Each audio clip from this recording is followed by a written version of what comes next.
എൻ്റെ എല്ലാ വ്യൂവേഴ്സിനും more taste in less ടൈമിലേക്ക് സ്വാഗതം. ഇന്ന് ഞാനിവിടെ ചെയ്യാൻ പോകുന്നത് ഒരു നാടൻ എഗ് റോസ്റ്റാണ്. നല്ല ടേസ്റ്റിയാണ്. ഇതുപോലെ തന്നെ നിങ്ങളൊന്ന് ഫോളോ ചെയ്ത് കഴിഞ്ഞാൽ നല്ല രുചിയുള്ളൊരു എഗ് റോസ്റ്റ് ഉണ്ടാക്കിയെടുക്കാൻ പറ്റും. ഇതിന് വേണ്ടിയത് 4 ബോയിൽഡ് എഗ്ഗാണ്, 3 സവാള, കുറച്ച് കറിവേപ്പില, മല്ലിച്ചീര വേണമെങ്കിലും എടുക്കാം, ഒരു പച്ചമുളക്. ഇത് ഗ്രൈൻഡ് ചെയ്യാനാണ്, ഒന്ന് ചതച്ചെടുക്കാനാണ് മിക്സിയിൽ.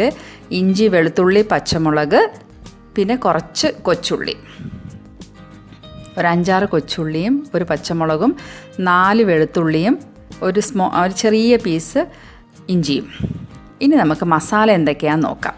ഇതിന് വേണ്ടിയ മസാലപ്പൊടികൾ: 1/4 ടീസ്പൂൺ പെരിഞ്ജീരകം, 1/2 ടീസ്പൂൺ കുരുമുളക് പൊടി, 1/2 ടീസ്പൂൺ മഞ്ഞൾപ്പൊടി, 1/2 ടീസ്പൂൺ ഗരം മസാല, പിന്നെ ഓരോ ടീസ്പൂൺ വെച്ച് മുളക് പൊടിയും മല്ലിപ്പൊടിയും.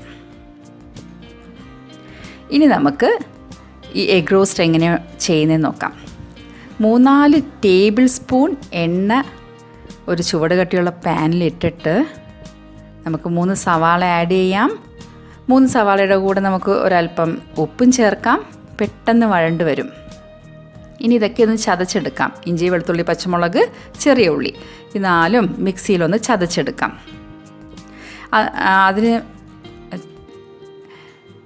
ഇനി നമുക്ക് കറിവേപ്പിലയും പച്ചമുളകും ആഡ് ചെയ്യാം. ഈ ചതച്ചെടുക്കുന്ന മസാലയ്ക്ക് ഒരു പ്രത്യേക ടേസ്റ്റാണ്.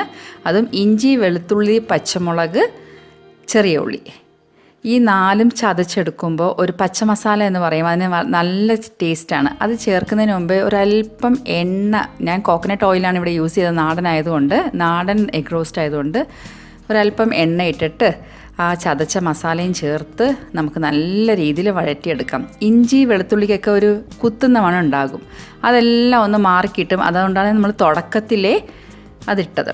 ഇനി നമുക്ക് മസാലപ്പൊടികൾ ആഡ് ചെയ്യാം. 1/4 ടീസ്പൂൺ പെരിഞ്ജീരകം, 1/2 ടീസ്പൂൺ മഞ്ഞൾ, 1 ടീസ്പൂൺ മല്ലിപ്പൊടി. ഇത് 3ഉം ഇവിടെ ആഡ് ചെയ്തു. ഇനി നമുക്ക് നല്ല രീതിയിൽ വഴറ്റിയെടുക്കാം. ആവശ്യമെന്ന് വെച്ചാൽ കൈവെള്ളം തളിക്കുക, അതായത് വെള്ളം ഒന്ന് തളിച്ചാൽ മതി, കൂടുതൽ വെള്ളം ഇടണ്ട. കാരണം ഈ എണ്ണയിൽ മസാലയും സവാളയും ഒക്കെ കൂടി ചേരുന്നതാണ് ഒരു ടേസ്റ്റ് വരുന്നത്. നല്ല രീതിയിൽ വഴറ്റിയെടുക്കുക. ഈ വഴറ്റുന്നതിലാണ് ആ എഗ് റോസ്റ്റിൻ്റെ ഒരു ടേസ്റ്റ് ഇരിക്കുന്നത്, ആ വഴറ്റലിലാണ്. ഇടയ്ക്കിടയ്ക്ക് നമുക്ക് വെള്ളമിട്ട് ഒന്ന് വഴറ്റിയെടുക്കാം. ഒരു 5-6 മിനിറ്റ് വഴറ്റണം. അതിനുശേഷം നമുക്ക് അടുത്ത മസാലപ്പൊടികൾ ചേർക്കാം. ഇത് 1/2 ടീസ്പൂൺ കുരുമുളക് പൊടി, 1/2 ടീസ്പൂൺ ഗരം മസാല, 1 ടീസ്പൂൺ മുളക് പൊടി. ഇത്രയും ഇട്ട് ഒന്നും കൂടെ നല്ല രീതിയിൽ വഴറ്റിയെടുക്കാം. മുളക് പൊടി ഇടുമ്പോൾ തന്നെ അത് പുകയും, അപ്പോൾ നമ്മൾ കുറച്ച് വെള്ളം ഇട്ട് നല്ല രീതിയിൽ വഴറ്റിയെടുക്കണം. ഇനി നമുക്ക് അധിക നേരം ഗരം മസാലയും മുളക് പൊടി ഇട്ടതിന് ശേഷം അധിക നേരം വഴറ്റേണ്ട കാര്യമില്ല. 2-3 മിനിറ്റ് വഴറ്റിയെടുത്താൽ മതി. പക്ഷേ 2-3 മിനിറ്റ് നല്ല രീതിയിലൊന്ന് വഴറ്റിയെടുക്കണം. ഇതിനിടയ്ക്ക് നമുക്ക് ഒരു തക്കാളി ചേർക്കാം. തക്കാളി നമുക്ക് മിക്സിയിലിട്ട് ഗ്രൈൻഡ് ചെയ്തിട്ട് ടൊമാറ്റോ പ്യൂരി ആയിട്ടും ഇടാം. ഇപ്പോൾ ഞാൻ ഇട്ടിരിക്കുന്നത് ചുമ്മാ ഒന്ന് കട്ട് ചെയ്തിട്ട് ഒരു തക്കാളി ആഡ് ചെയ്തിരിക്കുന്നത്. അങ്ങനെ വേണമെങ്കിൽ നിങ്ങൾക്ക് ആഡ് ചെയ്യാം. ഇനി നമുക്ക് തക്കാളി ആഡ് ചെയ്യാം. ഈ തക്കാളി ആ ഉള്ളിയുമായിട്ട് നല്ല ലയിച്ച് സോഫ്റ്റായി വരണം.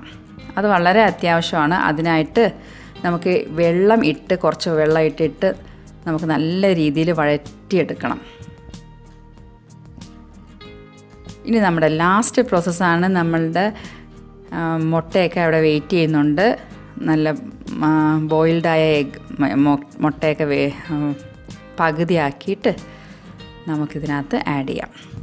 മുട്ട മസാലയിൽ പൊതിഞ്ഞ് വെക്കണം, അതാണ് ഇതിൻ്റെ നല്ല ടേസ്റ്റ് വരുന്നത്. അങ്ങനെ നമ്മുടെ നാടൻ മുട്ട റോസ്റ്റ് റെഡിയായി. എൻ്റെ എല്ലാ വ്യൂവേഴ്സിൻ്റെയും നന്മയ്ക്കായി പ്രാർത്ഥിച്ചുകൊണ്ട് നിർത്തുന്നു.